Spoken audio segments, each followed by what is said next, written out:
तो चलिए बहुत बहुत स्वागत है जोरदार तरीके से मेरे सभी एनडीए एस्पिरेंट हिला के रख दिया बिल्कुल यार। सरप्राइजिंग, शॉकिंग और जबरदस्त सारी एक्सपेक्टेशन के रिकॉर्ड टूट रहे हैं। बट मैं एक बड़ी बात खुल के कर देना चाहता हूं इस मंच से कि मेरे लिए बिल्कुल सरप्राइजिंग नहीं है। जिस तरह से ऑनलाइन की दुनिया का फेकिज्म चल रहा है उसमें ये चीज़ होना संभव है, क्योंकि पढ़ाई के सही स्तर कमज़ोर होते जा रहे हैं और डे बाय डे यूपीएससी को अपने कट ऑफ रैंक्स को डाउन करना पड़ रहा है अपने कैंडिडेट्स को शॉर्ट लिस्टिंग करने के लिए। That mean around 6 to 7 lakh candidate में अराउंड 8000 कैंडिडेट को शॉर्ट लिस्ट करने के लिए कट ऑफ 292 की गई। एग्जैक्टली कितना सरप्राइजिंग है ये। और बात हम बड़ी बड़ी करते हैं, बड़े बड़े स्कोर की करते हैं। अगर आपके मैथ के 40 क्वेश्चन भी होंगे, समझिएगा ध्यान से, मैथ के आपने 40 क्वेश्चन भी किए होंगे तो आपने 100 मार्क्स पाए होंगे। और आपने सेकेंड पेपर में जहां 150 क्वेश्चन है, अगर उसमें आपने जाकर के 50 क्वेश्चन भी कर दिए होंगे तो आप 200 नंबर पाए होंगे। और 200 प्लस 100 मिला के 300 बनता है, जो कि आपके कट ऑफ से ज़्यादा हो जा रहा है। ये बात बहुत समझने वाली हो गई है कि रियल पार्टिसिपेशन कहाँ है, आखिर स्कोर कहाँ जा रहे हैं। बट मैं उसके साथ साथ एक चीज़ से और बहुत खुश हूँ, क्योंकि मुझे ये स्कोर भी बढ़िया देखने को मिला जहाँ 602 जो है सेकंड रैंक विनीत ने स्कोर करके दिखाया रिटन एग्जामिनेशन में। अगर हम अनमोल की बात करें जो रैंक 1 पे है, एग्जैक्टली एनडीए जैसे एग्जाम्स में या किसी भी डिफेंस एग्जाम में रैंक वगैरह नहीं होती, तो इस कॉन्सेप्ट पे आप बिल्कुल मत जाया करिए। ये भी एक तरह का फेक चीज़ है जो देश के अंदर किया जाता है। फौज हर बच्चे को समानता पे रखती है। 400 की 400 रैंक तक जो हमारे बच्चे हैं या उसके बाद के भी जो रैंक के हैं, वो सारे के सारे बच्चे इक्वलिटी में कंसीडर किए जाते हैं। हाँ, मार्क्स और स्कोर के आधार पे चीज़ें ऊपर नीचे की गई हैं, बट एग्जैक्टली ज्वाइन तो सबका होना है। उससे एकेडमी में जाने पे ऐसा नहीं कि आप रैंक 1 2 3 4 5 10 है तो कोई फर्क पड़ जा रहा है। तो ये बिल्कुल एक तरह का फेक चीज़ है और मैं चाहता हूँ इसको ज़्यादा फैलाया भी ना जाए बच्चों के बीच में। इसका कोई मायने नहीं है, बल्कि उन्हें ये समझाया जाए कि आपको टॉप 100 टॉप 200 में अपनी जगह बनानी है, दैट इज मोर इंपॉर्टेंट।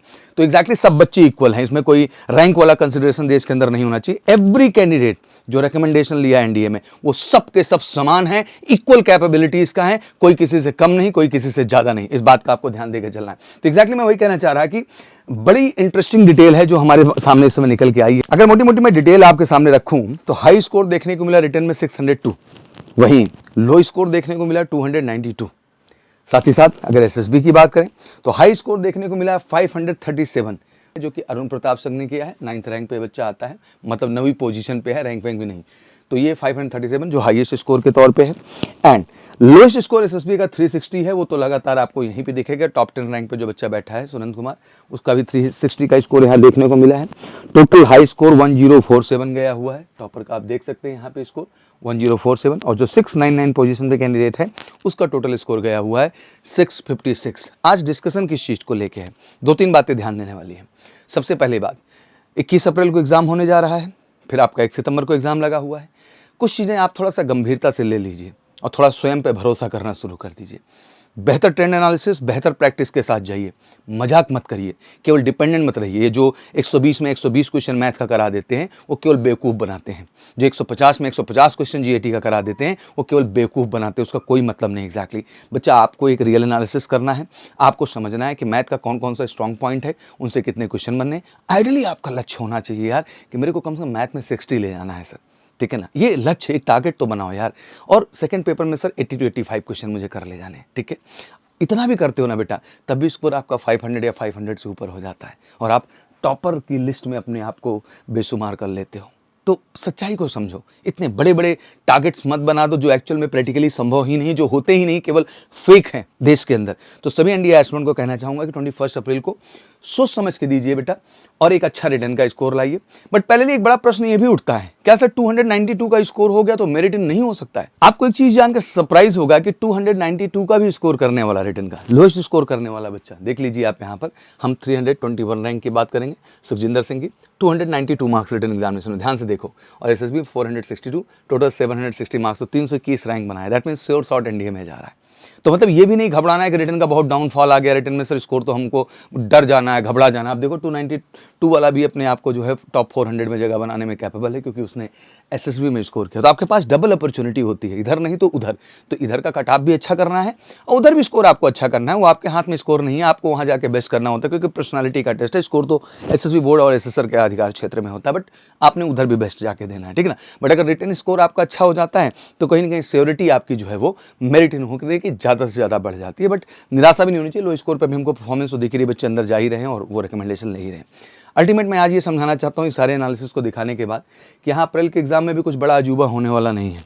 यहाँ भी गंभीरता से अगर दे दोगे बेटा पेपर, भौकाल में नहीं रहोगे बिना मतलब वाले जो देश के अंदर फैलाया जा रहा है, अपने ऊपर भरोसा करके 50-60 क्वेश्चन ईमानदारी से मैथ में 120 में कर सकते हो यार। इतना जो है ना इजी लेवल के क्वेश्चंस आपके सामने होते हैं, बस आपको पेशेंसफुल होकर डेडिकेट होकर पेपर देना है। दूसरा, सेकंड पेपर में भी आप इतना कर सकते हो, आपके लिए कोई बड़ा लक्ष्य ये नहीं है एग्जैक्टली। बस ज़रूरत है कि कंसंट्रेशन, खुद के भरोसे के साथ थोड़ा ज़्यादा इस समय प्रैक्टिस कर लीजिए। मॉक का, PYQ का लगातार हम MKC NDA सीरीज चैनल पर कर भी रहे हैं प्रयास, उससे जाइए और आप 21 अप्रैल को अच्छा करके आइए। बट पहले ये दिमाग में रखिए कि ये 21 अप्रैल एग्जाम का अंत नहीं है, इसके बाद फिर 1 सितंबर लगा हुआ है। और देश के जितने भी NDA की तैयारी करने वाले बच्चे हैं जो जहन में रखे हैं, कुछ चीज़ें बड़ी क्लियर कर देना चाहता हूँ और इसको समझो गहराई से। जो मैं समझाना चाह रहा हूँ कि आपने JEE का एग्जाम नहीं दिया इस साल, आप 4 डायरेक्ट SSB मिस करने जा रहे हैं, 2 आर्मी TS के माध्यम से, 2 नेवी TS के माध्यम से। और NDA का एग्जाम आपके सामने लगा जिसके लिए आप एग्जैक्टली तैयार नहीं हो। अभी भी बैठ के आप टाइम बिता रहे हो, क्यों कर रहे हो ऐसा? ऐसा नहीं है। अब आपको तैयारी के उस स्वरूप को तय करना है जहाँ आप अप्रैल तो दे ही रहे हो, उतना ही फोकस सितंबर के लिए भी होना चाहिए, उतना ही डेडिकेशन आपका JEE एग्जाम के लिए भी होना चाहिए। और मैं गर्व से कहना चाहता हूँ देश के सभी डिफेंस की तैयारी करने वाले बच्चे, स्पेशली NDA वाले, आप सब समझो कि सबसे पहले तो 10th के बाद 2 ईयर प्रोग्राम बेस्ट है आपके लिए फाउंडेशन का, 11th के बाद 1 ईयर, और 12th हो गया है तो फटाफट आइए 1 ईयर स्पेशल प्लान दे रहे हैं जिसमें NDA प्लस JEE दोनों को बेस्ट तरीके से तैयार करेंगे, बहुत ही अफोर्डेबल प्राइस में। और गारंटी है कि आपको वर्दी पहना के निकालेंगे, कहीं ना कहीं किसी न किसी सेगमेंट में जरूर आपका रिकमेंडेशन और आपको सफलता दिलाएंगे। और उसके लिए प्री बुकिंग शुरू हो चुकी है, तो कॉल कर लीजिए 9696330033 पर और बिना डिले किए तेजी के साथ MKC के साथ जुड़िए और शॉर्ट NDA की जर्नी तय करिए। तो इसका बहुत कुछ सरप्राइजिंग था जो आपने देख लिया है, बट इसको देखने से कुछ बदल नहीं जाता है। एक्चुअली आपका क्या है विजन है, ये बहुत ज़रूरी है। और आपका विजन ये है सर कि हमको कम से कम 50% का आंकड़ा तय करना है रिटन एग्जामिनेशन में, और SSB के लिए अपने आप को बेस्ट तरीके से प्रेजेंट करना, और कर रहे हैं तो आप मेरिट हैं। और साल में 2-2 मौके आ रहे हैं, फिर आर्मी TS, नेवी TS 4 मौके वो भी SSB के, इतनी अपॉर्चुनिटी है तो रिकमेंडेशन तो तय है। बस ज़रूरत है कि आप वाकई में उस तय एटीट्यूड से, उस डेडिकेट तरीके से बढ़ रहे हैं कि नहीं बढ़ रहे हैं। और बढ़ने के लिए तैयार रहिए MKC के साथ, वादा है आप हमारे पास होंगे तो श्योर शॉर्ट रिकमेंडेशन लेंगे। Thank you so much. जय हिंद, जय भारत।